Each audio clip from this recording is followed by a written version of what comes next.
Histoire du petit Pousset. Il y avait une fois un bûcheron et sa femme qui étaient si pauvres, qu'ils résolurent d'abandonner leurs 7 garçons. Le plus jeune, nommé Petit Pousset, entendit la conversation de ses parents. L'avisé gamin emplit ses poches de petits cailloux blancs et, le lendemain, alors que leurs parents les emmenaient dans la forêt, il sema les cailloux sur le chemin. Arrivés bien loin, le bûcheron et sa femme s'enfuirent sans être vus de leur enfant. Le soir, ne voyant plus leurs parents, les pauvres petits se mirent à pleurer.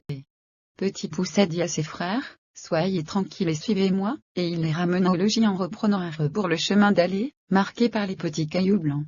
À quelque temps de là, le bûcheron les emmena à nouveau dans la forêt.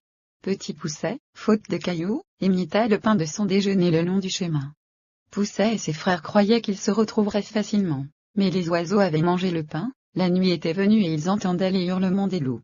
Les pauvres petits avaient bien faim et bien peur aussi. Petit Pousset s'avisa de grimper tout en haut d'un arbre et s'écria tout joyeux qu'il apercevait une petite lumière.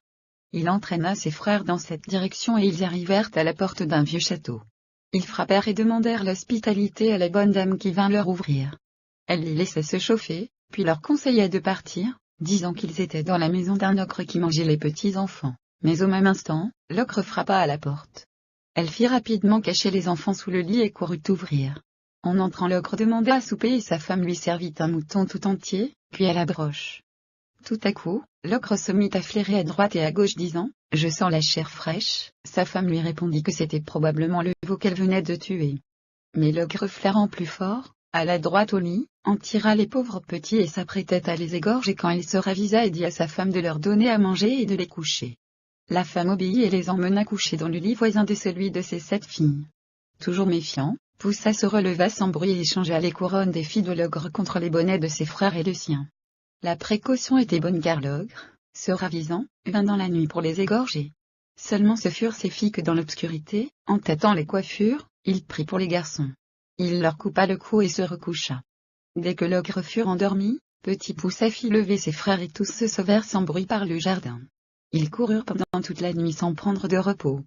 Le lendemain matin, en voyant sa méprise, l'ogre entra dans une violente fureur. Il chaussa aussitôt ses célèbres bottes de 7 lieues et se mit à la poursuite des fugitifs. Quand Pousset et ses frères aperçurent l'ogre qui franchissait les montagnes d'une seule enjambée, ils renoncèrent à fuir et se cachèrent sous un énorme rocher. L'ogre, pour se reposer, vint s'asseoir précisément sur ce rocher et s'endormit profondément. Petit Pousset ordonna à ses frères de rentrer chez leurs parents et tira doucement les bottes de l'ogre. Il les adapta de son mieux à ses petites jambes, courut à la maison de l'ogre et, disant que celui-ci était tombé aux mains de brigands, réussit à se faire remettre une forte somme pour la rançon. Chargé des richesses de l'ogre, Pousset revint à la maison paternelle où il retrouva ses frères.